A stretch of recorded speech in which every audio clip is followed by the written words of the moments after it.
St. Anthony's High School. We are presented a model of day and night. Do you know what is day and what is night?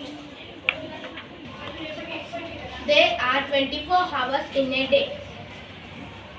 The day is divided into day and night. The day is from sunrises and night time is sunset to sunrise. Now my friends will explain about day and night.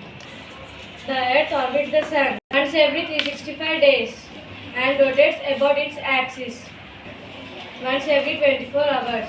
Day and night are occurs due to the Earth rotation on its axis. One day is determined by the time the Earth takes to rotate on its axis and includes both daytime and nighttime.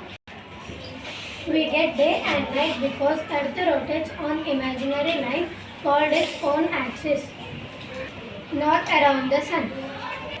When Earth faces the Sun, then it will be get day. When Earth rotates opposite to the Sun, then it will be get night. When half part of the Earth will be face the Sun, the half part will be in dark.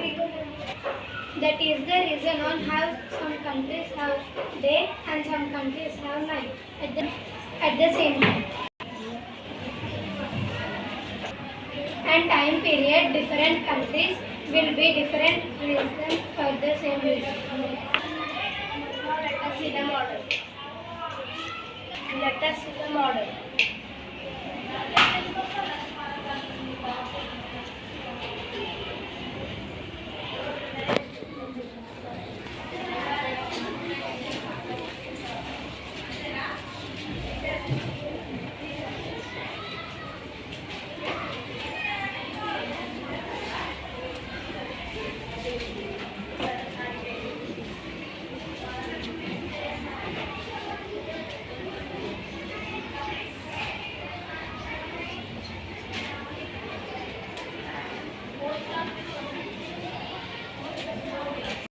Earth faces the Sun and it spins